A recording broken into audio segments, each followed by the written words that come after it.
Welcome to the Recovery Cast, brought to you by Hills and Rangers Private.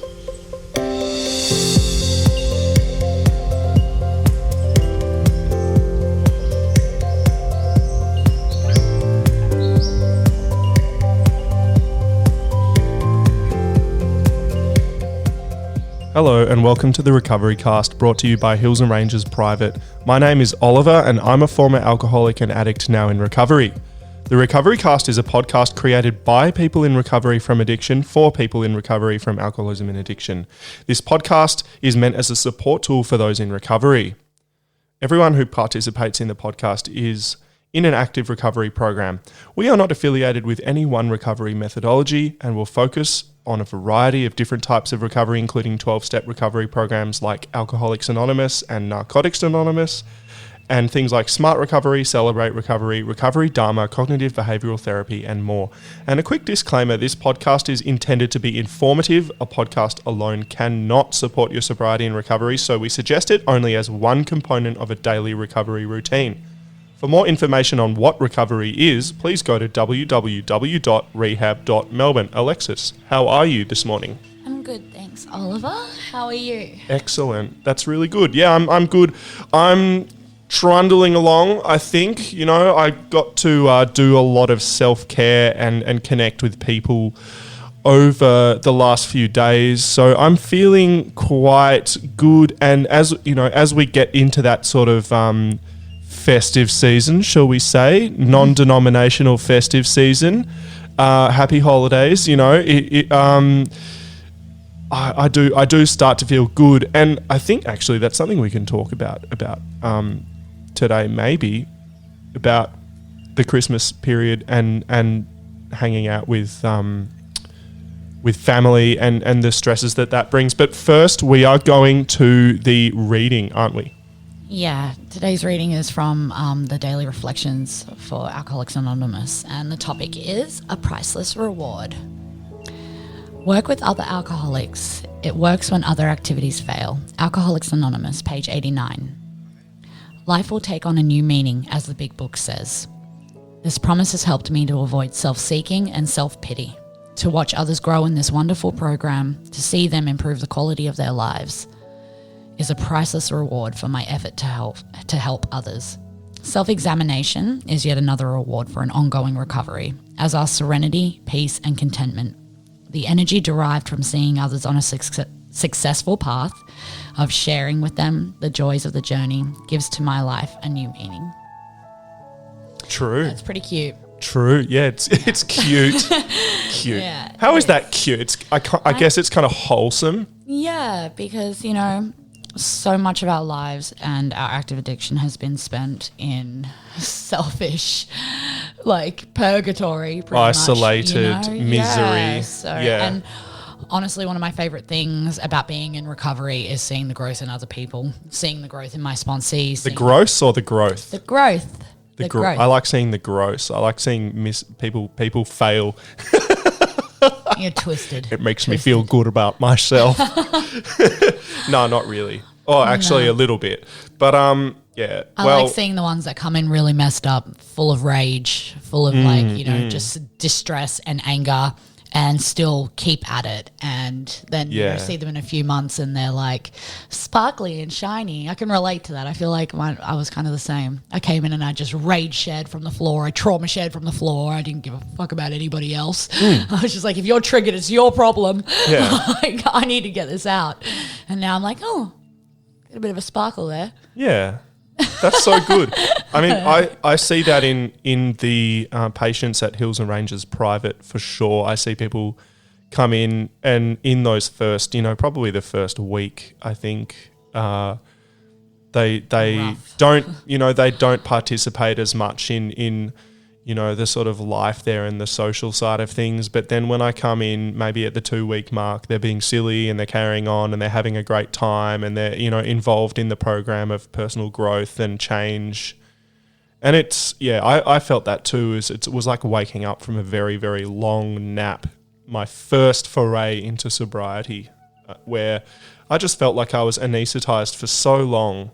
And then when I got clean and sober, the colours were brighter. I don't think colours were really brighter, but I think I was more able to notice them, and I was more present and more just in awe of my surroundings, it's amazing. And then that sets the scene for all of the growth. And I think, that as a topic, working with others and seeing people grow, I mean, there's so many ways to do that. And I've got a list here. I've got outreach, which is part of 12-step programs. Sometimes we go to, say, a regional area, and we go and stay there for a weekend and go to all of their meetings there. So I've been to Shepparton, I've been to Ballarat, and Yarrawonga, all these sort of places that I would never normally go to. And then we just go to all their meetings and hang out with the locals there who are in recovery as well. And just spend time together. And that's sort of how we help each other, and we help each other grow in recovery by reaching out to each other with that peer support, that social support. Social support is a huge aspect of recovery, being able to actually establish like clean, healthy connections with people who are on the same path as you. I find that to be a crucial part.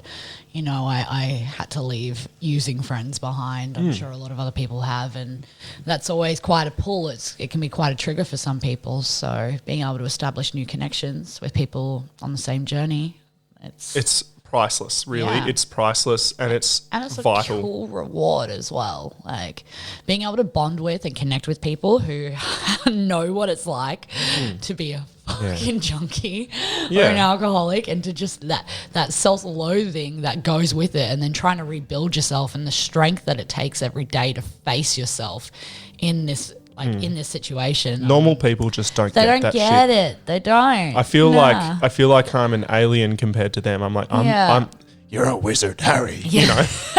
I'm not a wizard. I'm just a an addict. So an addict. I need to hang out with, Harry wouldn't hang out with muggles, So we gotta hang with our people, We really do, and that's cool. I reckon that just sums it up. I think, and all those things, calling your recovery friends, sponsorship, attending your outpatient programs, finding strength in the groups that of people with similar experiences is huge.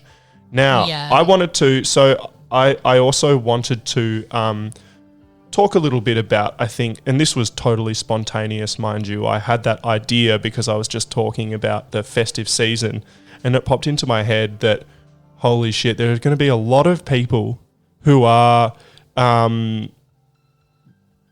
spending time with their families perhaps, or involved in this time of the year that's traditionally very stressful. How do we survive that shit? Especially because for some people who are listening, it's the first time for them, where, maybe they have to go back and face those dysfunctional family relationships for the first time. Is that something that you experience, Alexis? No.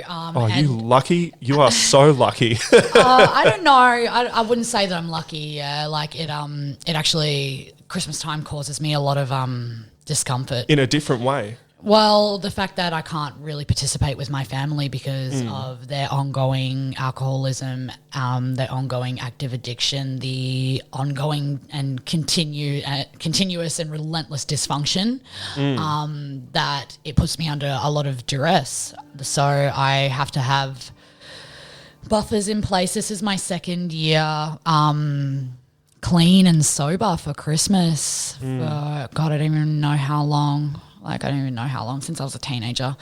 So I'm not sure. Last year I went and some members of the fellowship, the NA fellowship here, threw a orphans Christmas where a whole bunch of us went and had a cute little picnic at a park on Christmas Day and ate some good food. And that's working with others. Yeah, and I liked that. And then that's amazing. A friend from the fellowship and I went back to my place and just hung out in my pool all day. And then we went to a meeting that night So that was a great way to spend last year. That's so cool. Yeah, that was the nicest and calmest Christmas day that I've had for years. Wow. So, yeah.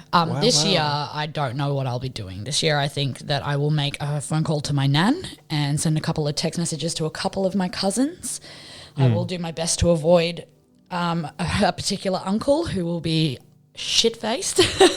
Yeah. And again, keep those buffers in place, and I will probably eat good food and buy myself some really cool gifts. I want a new Mimco purse and I want some new sneakers for the gym, so. Nice. Well, you got to do that self-care. Yeah. We got to do that self-care. I reckon that's cool, and mine is going to be different. I'm going to talk about my Christmas after. Yeah, tell me about yours. I'm going to tell you about it after the break. You're listening to the Recovery Cast by Hills and Rangers Private. Now playing daily on iTunes, Spotify, and YouTube. For more shows, visit us at www.rehab.melbourne. Melbourne. Anyway. Sorry. So I'm going to talk about my Christmas. Yeah, tell me more. Oh yeah, sound effects. We got sound effects now. How cool. All right, anyway. You've been waiting to play that I've been just my fingers just been hovering over the button of just Don't worry, that's not the last time you're going to hear that stupid horn. Yeah, my Christmas. Oh, I have this change in my life that's come about through recovery, because when I was in active addiction, I would do the family Christmas, and any function, anything, there would be things like I would go over to my family friend's house with my family to have a Christmas Eve catch up sort of thing. I'd be sneaking out every 5 minutes every 10 minutes to use. I would be totally intoxicated. I would be totally inside, like within myself. I'd be withdrawn and I wouldn't be participating. And then I would probably drink too much as well and get a bit raucous and then, get driven home in the car at the end, and, my family would be embarrassed. That is if I would go at all, which later on in my using I didn't. I just stayed home because that was getting in the way of my schedule, which was use every 10 minutes. Yeah. How dare they? So more like today. Different story. I've my girlfriend, whose birthday it is today. Happy birthday, Laura! You champion. Happy birthday, Laura! Woohoo! Sorry. Okay. Yeah. No, we got to do like the joint Christmas. So, I've got to go to her mum's family side Christmas, and then her nan and her dad's family side Christmas, and then on Christmas Day, I'm going to do my family's Christmas. So that's 3 Christmases in one, which is a little bit cringe, and I think I'll just need to make sure I keep checking in with myself and, see how I feel, and if I need to leave or if I need to go and take a walk around the block or go and call my sponsor or something like that, then I'll just do that. I just need to do that, and that's a really new thing for me.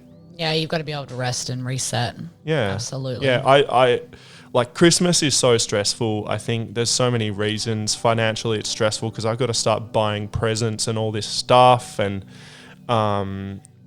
catch up with people and meet people for the first time and relatives, and it's awkward and it's just a bit, so why aren't you drinking, as so-and-so is on their, 15th Pinot Gris, I think, whatever. I think something that some of our listeners may also be facing, and something that I not necessarily have faced, but that I understand and can relate to, is that there's that expectation to drink. There's an expectation to be merry and to be jolly and why don't you just have one? It's okay. We'll take care of you. We'll make sure you don't drink too much. Are you still going to those meetings? Yeah.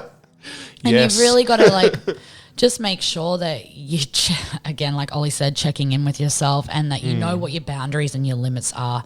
Stand strong behind them, you know, because like they say, you know, one drink isn't enough. And one drink is too many, and a thousand is never enough. That's it. Yeah. Yeah, you can't have one, unfortunately. Legit. Well, I don't know about you guys, but I can't have one, because if I have one, then I'll you know, drink all of them, make a scene, go and get a slab on the way home, find someone who sells drugs, buy all the drugs, and then I'll spend the next 2 or 3 or 4 years just destroying everything that I've earned in my recovery. Yep. And who knows whether I will make it, because my using took me to the depths of you know, wanting to erase myself from existence, you know, quite literally. So yeah, I can relate to that. Yeah. I mean, Christmas. I think it's just a time of the year, and I think a lot of it is the way we actually sort of pump it up and make it really like special and you know, it's just like dry turkey and overcooked beans and like stupid relatives. Like, nobody cares about, you know, your racist opinion, uncle, whoever you are, you know, just get out of my life for the next 12 months. And you know, if you want to participate, you know, it's okay to leave early. You can make an appearance. You know, some people's family environments are really stressful and difficult and toxic. And you know what? I can't change the way my family is. They have to do that work on themselves, but I have to do the work on myself. And that's what I'm concerned about. You know, I have no concern about taking other people's inventory. Unless I'm in the mood for that, in which case, you know, so-and-so's a fuckhead and they need to sort their shit out.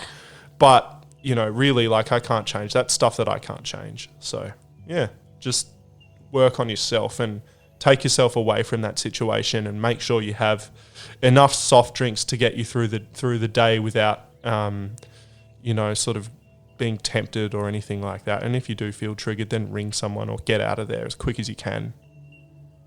Yeah, I think that's great advice. Yeah, yeah. Make sure you've got someone who knows like what you're going to be doing that day, and the phone line will be open for you to be able to make a call, to be able to connect, and to be able to remind yourself why you're in this program, why you're in rehab, and what you're getting out of it. And just, don't lose sight of that focus. Like, one day for Christmas, which is really just for kids who still believe in Santa, just isn't worth risking your whole recovery. I believe in Santa. Yeah, okay, mate. I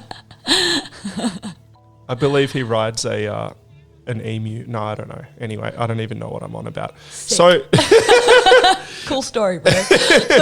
Yeah, I reckon that does us. That's it. Just look after yourself in these times, don't you reckon? Yes. Yeah. Please take care of yourself. All right. Well, thank you for listening to another episode of the Recovery Cast, proudly brought to you by Hills and Rangers Private. If you have any questions, we now actually have an email, and it is podcast@rehab.melbourne. So if you have any abuse, suggestions, complaints, send it on in, and I will come at me, bro. I will do my best to answer it. We can answer it. We can read out your questions on the show. We might even make them into topics. But until then, take it easy. We'll see you soon. Thank you for listening to the Recovery Cast. For more, visit us at www.rehab.melbourne.